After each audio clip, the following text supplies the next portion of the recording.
ውጪ ላይ የፈራሁት ነገር ቤቴም ተከትሎ መጣሉ። እንደዚህ አይነት ተረት አለ እና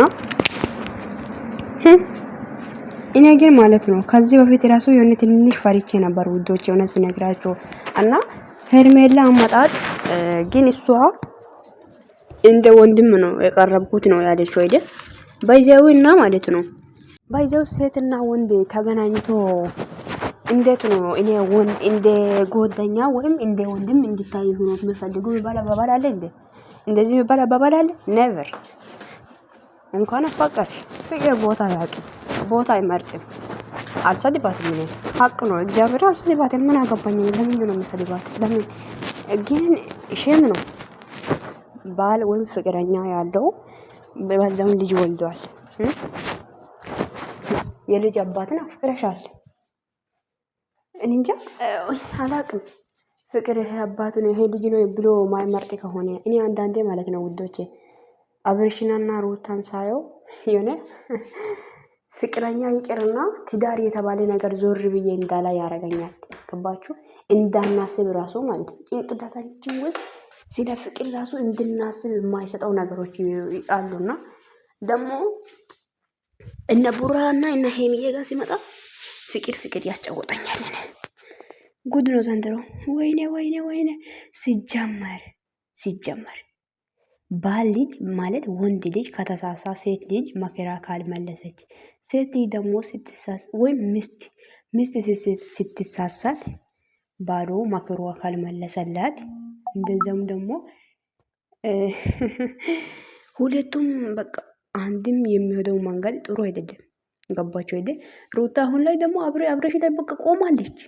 አልፋታ ብላለች። ወይም አትተውም ወይም አትያዙ ምንድነው አልገባኝም። እኔ እንዴ እና ብሩክ እና ኪያ ደግሞ እንኳን አፈቀርሽ ነው የምትሉት? ምን አይነት ሰገጤ ናችሁ እናንተ ደግሞ ሲታስጠሉ። ኧረ ተው በቃ። እዚህ ልጁ ይኖርበት። እዚህ ጋር እሷ ትነጫነጫለች፣ እቺ ደግሞ እዚህ ጋር አፍቅራለሁ ትላለች። አብረሽ ምንድን ነው የምታደርጉት? በሁለት ሰው ማል ላይ መሞት አለበት እንዴ? ልጁ ይኖርበት ከላስ። ከባድ እንኳን ነው ውዶቼ። እንዴት ነው የምር ነው። አንቺ እንዴት ነው ከባለትዳር ፍቅር የያዘሽ? እኔ ሲጀመር እንትን ስትሲሚ ስትቀራረቢ ምናምንም ከባድ እኔ ግራ ተጋብቼ ነበር። አሁን አብርሽ ጉዶናል። ያው አብርሽ ሆነ ሲነግራችሁ የሚወዳድ ልጅ ነው። የምር ነው የምላችሁ። ቀብረራ ጀግና ቀብረር የሆነ ልጅ እንኳን ነው። ገባችሁ? የታደሳ ልጅ የሜዳ መሪ የሁሉም ድምቀት ይሆንክ። ብትፈቀር ራሱ የምትፈቀር ሰው ነክ አንተ የምትፈቀር ሰው ነክ ማለት አብርሽዬ ማለት ነው። ሄርሜላ አፍቅረሻል፣ ግን ማገኛት እኔ የምትችይ አይመስለኝም። አሁን እቺ ሩታ ተብዬዋ ወይ አልያዛች ወይ አለቀቀችም። እሱም ማለት ነው ግራ ነው የሚያጋባው ነገሩ ማለት ነው። እግዚአብሔርን እንደ ምንድነው ይሄ? አመት ሙሉ እናንተ ጭቅጭቃችሁ ይበቃችሁ። ይሄ ልጅ ተራግዟል ብላችሁ ካያችሁ በኋላ አንድ ቀን ወደ ፍቅር ቦታ ተመልሳችሁ አታውቁም። ገባችሁ? ጭቅጭቅ ብቻ ነው አብርሽና ሩታ። እየምር ነው የምላችሁት። ምን ሼ ነው? ሩታ ደግሞ የሰው ወሬ ትሰማያለሽ። አብርሽን ደግሞ ይሄ ሴትም ሲመጣ ምናምን የሴት ልጅን ስለምታከብሪ ምን ሆነ ባናቅም ትቀራረባለ። እንደ ትዳር ቀልድ ነው እንደ እንደዚህ ከሆነ እኛ ራሱ ትዳር ለምንድን ነው የምንይዘው ውዶቼ? ፍቅረኛ ራሱ ለምን እንይዛለን? ማወለድስ ለምን አስፈልጋ? ፍቅር በቃ እንደዚህ ማንጫጫት እና ጭቅጭቅ ከሆነ መጀመሪያ ፍቅር መጨረሻ ጸብ ከሆነ ምን ነው ጥቅም? የፍቅር ጥቅሙ ምንድነው ነው? ብንፋቀርም ብንዋደድም መውደድ መጀመሪያ ጠዋት ሳይሆን የጠዋት ፍቅር እና የጠዋት ግንኙነት የማይሆን ነው። የጠዋት ሳይሆን የማታ ግንኙነት ይስጣችሁ ነው የሚባለው። ምክንያቱም ይቆያል፣ ያድራል፣ ከእናንተ ጋር ይኖራል እድሜ ልኩ ማለት ነው። እኔ አብርሽና ሄሚ ሚዳን አደንቃችሁ እንደ እናንተ የሚዋደድ ሰው ተጠርታችሁ አሁን ላይ በጣም የወረደ ስራ። ልጁ አሁን መሀል ላይ የሆነ ነገር ቢሆንስ? አሁን እቺ አሁን በዚህ በኩል አፍቅራለሁ ብላ መጣች። እንደውም ይመጣላችኋል እናንተ ሩታና አብርሽ ቪዲዮ ሰራለሁ ለሁለታችሁም ነው። እንዴት ነው ነገሩ? ቤተሰብ የምር እኮ ነው፣ ግራ ያጋባሉ እኮ። ህፃን ነኝ ማላችሁ ላይ ያስቀምጣቸው ጸብ። እቺ አሁን በቃ አፈቀረች።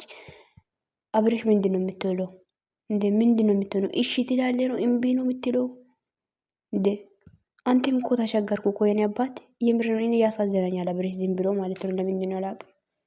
እና አንጀቴ ነው የሚበላኝና የኔ አባት ፈጣሪ ጠብቅ ባለበት ቦታ።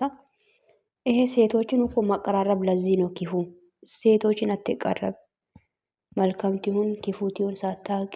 አሁን እኮ ሴት ልጅ እኮ ስሜት ይቀየራል። እጅን ራሱ በመያዝ ራሱ ስሜት ሊቀይር ይችላል። ስለዚህ እቺ ልጅ አሁን አፍቅሬያለሁ ብላለች። ምንድነው የምትሆነው? ምንድነው የሚወጣው? ኧረ ጉድ እንካ ነው። ሰላም ሰላም፣ ውድና የተከበራችሁ ውድ ቻናል ቤተሰቦች፣ የግሬስ ፋሚሊም የጨረቆችም ሁላችሁም ሰላም ናችሁ? አለው እግዚአብሔር ይመስገን። ውዶች የመጣሁት ትናንትና ቪዲዮ ያየሁት ዛሬ ደግሞ ስለተመቸኝ ቪዲዮ ልስራ ብዬ መጣሁ። ሄርሜላ አብርሽን አፈቅራለሁ አለች። እኔ እንኳን ሲጀመር እንደዛ ስትሆን ራሱ አልተመቸኝም ነበር ድሮ ማለት ነው። አሁን ላይ ግን አፍቅሬያለሁ ብላ መታለች። ምን ትላላችሁ እናንተ?